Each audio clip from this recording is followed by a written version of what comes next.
Hello दोस्तों, स्वागत है आपका हमारे YouTube channel commerce with Rahul पे। आज हम लोग बात करेंगे एडमिशन ऑफ न्यू पार्टनर्स के बारे में। अगर किसी पार्टनरशिप फॉर्म में कोई नया पार्टनर एडमिशन लेता है तो क्या क्या कंडीशंस आती हैं, पार्टनरशिप फॉर्म पे क्या इफेक्ट पड़ता है, न्यू पार्टनर के आने पे उस पे क्या क्या दिक्कतें होती हैं, क्या अकाउंटिंग ट्रीटमेंट करने पड़ते हैं, न्यू पार्टनर्स के राइट्स क्या होते हैं, और क्या बिजनेस में कि या किसी पार्टनरशिप फॉर्म में न्यू पार्टनर आ सकता है या नहीं आ सकता। आज हम उसके बारे में बात करेंगे। तो आइए चलिए शुरू करते हैं। Admission of a new partner का एडमिशन बेसिकली होता क्या है, ठीक है। आइए उसके बारे में देखते हैं, ठीक है। According to Indian partnership act 1932 section 31(1) में एडमिशन ऑफ न्यू पार्टनर के बारे में चीज़ें दी हुई हैं कि अगर किसी भी पार्टनरशिप फॉर्म में सारे पार्टनर्स सहमत होते हैं, सभी पार्टनर्स मिलकर आपसी सहमति जताते हैं और मिलके आपसी सहमति जताते हैं और परमिशन देते हैं किसी नए साझेदार के प्रवेश के लिए, तो ही किसी भी पार्टनरशिप फॉर्म में नया साझेदार आ सकता है, ठीक है। आप देख भी सकते हैं according to Indian partnership act 1932 section 31(1) admission of a new partner is possible when all partners give permission, यानी कि यदि सभी साझेदार मिलकर परमिशन देते हैं तो ही किसी भी पार्टनरशिप फॉर्म में किसी साझेदार की एंट्री, नई पार्टनर की एंट्री हो सकती है, ठीक है। अब जैसे किसी पार्टनरशिप फॉर्म में कोई नया साझेदार एंट्री लेता है, ठीक है, तो उसके बाद एंट्री लेने से पहले का जो भी पार्टनरशिप था, ठीक है, जो बाकी पार्टनर्स के बीच में जो पार्टनरशिप थी वो ख़त्म हो जाती है और एक नया पार्टनरशिप एग्रीमेंट शुरू हो जाता है। जैसे कि समझते हैं कि दो पार्टनर्स हैं, ए और बी, ठीक है, दोनों मिलके बिजनेस शुरू करते हैं, ठीक है। बिजनेस के स्टार्ट में दोनों आपसी सहमति बनाते हैं कि सी को नया पार्टनर बनाया जाएगा। तो सी के आने के बाद ए और बी में जो भी पार्टनरशिप डील हुई होगी, जो भी एग्रीमेंट हुआ होगा, इन लोगों आपसी सहमति जिस भी चीज़ पर जताई होगी इन्होंने, आपसी सहमति कई पॉइंट्स पे लोग जता सकते हैं, जैसे लाभों का बंटवारा कैसे होगा, बिजनेस में लाभ होगा या हानि होगी तो कैसे होगी, संपत्तियों का बंटवारा कैसे होगा, दायित्वों का निर्धारण कैसे होगा, ये जो भी उन लोगों में आपसी सहमति होगी, सी के आने के बाद वो सारी सहमति खत्म हो जाएगी और सी के साथ ये तीनों, अब इन फर्म में ये तीनों साझेदार होंगे, तो इन तीनों साझेदारों के मध्य जो भी डिसाइड होगा, जो भी एग्रीमेंट होगा, वो आगे से लागू होगा, ठीक है। आगे हम लोग देखते हैं कि कोई भी न्यू पार्टनर जो एडमिशन लेता है, न्यू पार्टनर जो एंट्री करता है पार्टनरशिप फर्म में, उसकी लीगल पोजीशन क्या होगी, ठीक है। कोई भी एडमिशन लेने वाला नया पार्टनर जो होता है, ठीक है, वो अपने नए काम के लिए पूरी तरह से रिस्पॉन्सिबल होगा, यानी कि जब वो पार्टनरशिप में एंट्री ले लेगा, उसके बाद से जो भी चीज़ें वो करेगा फर्म में रहते हुए, उसके लिए तो वो रिस्पॉन्सिबल होगा। लेकिन फर्म में जुड़ने से पहले उसने जितने भी काम किए होंगे, ठीक है, दूसरे फर्म के लिए, या फर्म ने उसके जुड़ने से पहले जो भी काम किए होंगे, उसके लिए जो नया साझेदार होगा बिल्कुल रिस्पॉन्सिबल नहीं होगा, ठीक है। आप यहाँ देख सकते हैं, on admission of a new partner will be responsible for all the work that is done by him but not responsible for any previous work, ठीक है। यानी फर्म के द्वारा किया गया पिछला कोई भी कार्य, कोई भी काम, उसके लिए नया साझेदार जो है उसके लिए रिस्पॉन्सिबल नहीं होगा, ठीक है। आगे चलते हैं। अब न्यू पार्टनर के राइट्स क्या क्या होंगे, ठीक है। अब नया साझेदार जो एंट्री ले रहा है उसको अपने पास कुछ ना कुछ राइट्स होने चाहिए, ठीक है, कुछ ना कुछ अधिकार होने चाहिए, ठीक है। उनके अधिकार क्या क्या हो सकते हैं, ठीक है। वो जो है, फर्म में अगर कोई भी प्रॉफिट होता है तो प्रॉफिट में हिस्सा लेने का उसको अधिकार होगा, right to get share in profit of the firm, ठीक है। वो फर्म के होने वाले लाभों में हिस्सा लेगा, साथ ही साथ वो शेयर लेगा फर्म की जो टोटल असेट्स है, ठीक है। क्योंकि जो नया साझेदार आता है वो अपने साथ कैपिटल लेके आता है, क्या लेके आता है, कैपिटल लेके आता है। तो जाहिर सी बात है, कैपिटल लाएगा तो कंपनी की असेट पे उसकी कैपिटल की लायबिलिटी पड़ेगी, तो जाहिर सी बात है वो नया साझेदार जो है वो कंपनी की असेट पे अपना अधिकार कर सकता है, अपने हिस्से जितनी उसकी हिस्सेदारी है उतने पर वो अधिकार जता सकता है। नेक्स्ट पॉइंट है कि अब कोई भी नया साझेदार अगर साझेदारी फॉर्म में आता है, किसी पार्टनरशिप फॉर्म में आता है, तो उसके फॉर्म में आने के समय पुरानी जो भी चीज़ें होंगी वो बिल्कुल नए सिरे से स्टार्ट होंगी, नए चीज़ें से स्टार्ट होंगी। तो उसके साथ ही साथ कुछ अकाउंटिंग प्रॉब्लम्स आनी शुरू होती है। आनी इन द सेंस कि अकाउंटिंग प्रॉब्लम्स आती हैं जब भी कोई भी नया साझेदार या नया न्यू पार्टनर बिजनेस में एंट्री करता है। वो अकाउंटिंग प्रॉब्लम्स क्या होती हैं, ठीक है। अब जाहिर सी बात है कि पहले दो ही साझेदार, दो ही पार्टनर थे, ए और बी। अब क्या हो गया, नया पार्टनर आ गया सी, ठीक है। अब मान लेते हैं पहले इन लोगों का लाभ आपस में बराबर बराबर बांटते थे, अब सी आ गया, अब ये तीनों आपस में प्रॉफिट इन तीनों को बांटना पड़ेगा। तो जाहिर सी बात है ए और बी का जो प्रॉफिट था वो उसमें अब सी भी हिस्सा लेगा, यानी कि इन लोगों का प्रॉफिट रेशियो कम हो जाएगा। यानी कि सबसे पहला काम तो क्या करना पड़ेगा हमको, जो नया साझेदार आ रहा है उसकी प्रॉफिट उसके साथ ही पुराने साझेदारों का new profit and loss ratio calculate करनी पड़ेगी, ठीक है। नेक्स्ट है, अब जो नया साझेदार आएगा, न्यू पार्टनर आएगा, उसकी कैपिटल कितनी होगी, वो कितने कैपिटल लेके आएगा, ठीक है। इसका भी कैलकुलेशन करना पड़ेगा कि ऐसा ना हो कि वो इतना कम कैपिटल लाए और प्रॉफिट में हिस्सा ज़्यादा ले जाए, या ऐसा भी ना होना चाहिए कि वो काफ़ी ज़्यादा कैपिटल लाए और प्रॉफिट में उसको उतना हिस्सा भी ना मिले, ठीक है। तो कैपिटल का भी, अब कैपिटल अकाउंट में एक नया न्यू अकाउंट ऐड हो जाएगा न्यू पार्टनर का, ठीक है।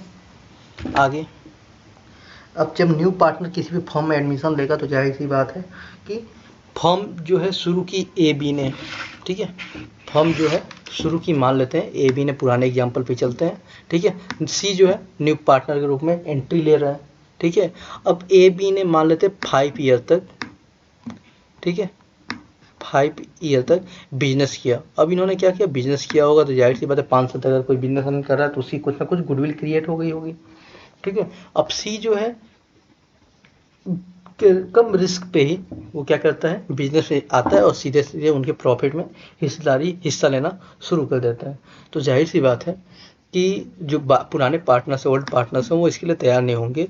तो जाहिर सी बात है कि सी को जो है कैपिटल के साथ ही साथ गुडविल का भी पैसा लाना पड़ेगा, ठीक है। और अगर पैसा नहीं लाता है तो ओल्ड पार्टनर जो है वो गुडविल, जितनी की गुडविल होती है उससे अपने कैपिटल अकाउंट को बढ़ा लेते हैं, क्योंकि गुडविल उन लोगों ने अपनी मेहनत से कमाई है, ठीक है। तो जाहिर सी बात है सी को उस गुडविल, पुरानी गुडविल में कोई हिस्सा नहीं मिलेगा, ठीक है। अब जब नया साझेदार आता है या न्यू पार्टनर एडमिशन लेता है, ठीक है, तो ऐसे कंडीशन में जो उनकी कंपनी की टोटल असेट्स हैं, ठीक है, टोटल असेट्स हैं, और जो कंपनी की जो टोटल लाइबिलिटीज हैं उसका रीवैल्यूएशन करना पड़ता है, ठीक है। अब हो सकता है कि वो जो ओल्ड पार्टनर्स हों वो न्यू पार्टनर से ज़्यादा कैपिटल लेने के लिए असेट्स को बढ़ा दें, लाइबिलिटी को कम कर दें, या ऐसा भी हो सकता है कि लाइबिलिटी की कुछ ऐसा कर दें, वैल्यूएशन ही कम कर दें, ठीक है।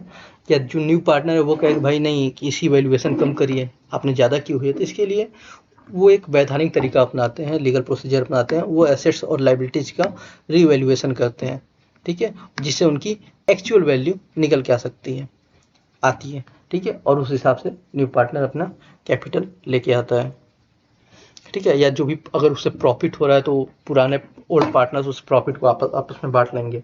अगर लॉस हो रहा है तो जाहिर सी बात है पुराने साझेदारी उस लॉस के भागीदारी होंगे, न्यू पार्टनर जो है उस लॉस में कोई भी उसका हिस्सा नहीं होगा। Distribution of undistributed profit and losses. अब जो कोई नया साझेदार एंट्री ले रहा है, पार्टनरशिप फॉर्म में कोई न्यू पार्टनर एंट्री ले रहा है, ठीक है, तो उसकी एंट्री लेने से पहले जो फॉर्म में कोई कुछ ना कुछ प्रॉफिट्स हुए होंगे, हो सकता है, या लॉसेस हुए होंगे जो कि अभी तक बुक्स में चली आ रही हैं, ठीक है। तो ऐसे प्रॉफिट या लॉसेस से पुराने साझेदार, नए साझेदार का, न्यू पार्टनर का कोई लेना देना नहीं होता है, ठीक है। तो पुराने साझेदार जो है ऐसे प्रॉफिट्स या लॉसेस को आपस में शेयर कर लेंगे, ठीक है, आपस में डिस्ट्रीब्यूट कर लेंगे, ठीक है। और एक लास्ट है एडजस्टमेंट ऑफ कैपिटल, ठीक। अभी मैंने बताया गुडविल में और अकाउंटिंग ऑफ गुडविल, यानी थर्ड पॉइंट और सेकंड पॉइंट में, कि जब न्यू पार्टनर है वो अपना कैपिटल लेके आएगा, फॉर्म में एक न्यू कैपिटल अकाउंट खुलेगा, उनके कैपिटल का बंटवारा होगा। अगर वो गुडविल का पैसा लेके नहीं आता है, जो न्यू पार्टनर है वो अगर गुडविल का पैसा लेके नहीं आता है तो उसकी बाकी जो ओल्ड पार्टनर्स हैं वो उस कैपिटल को गुडविल के पैसे से अपने कैपिटल को इंक्रीज कर लेंगे। ठीक है, ऐसा मैंने बताया, तो ऐसा करेंगे।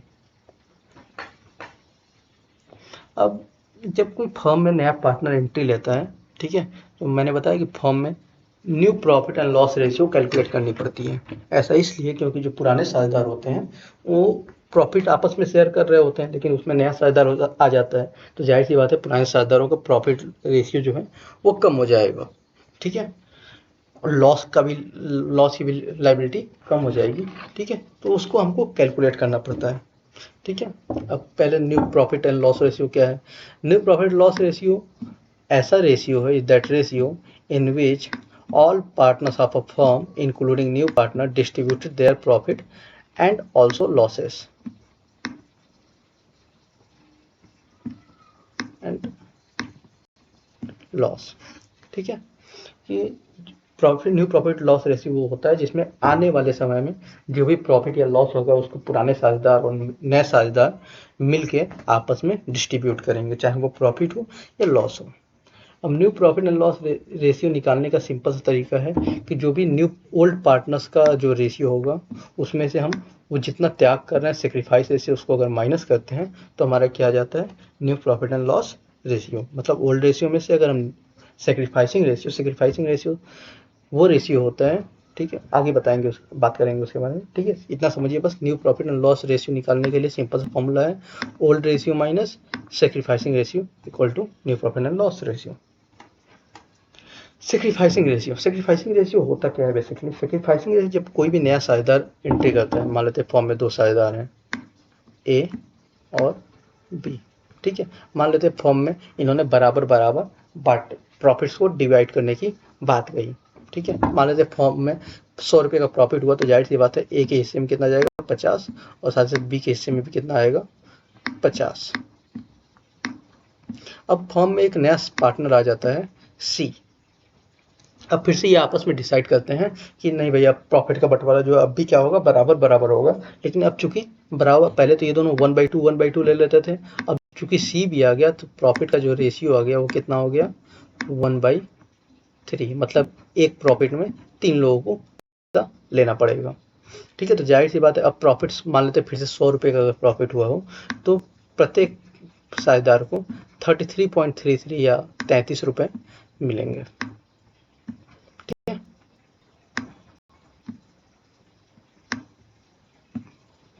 ठीक है, अब आगे देखते हैं। अब सेक्रीफाइसिंग रेशियो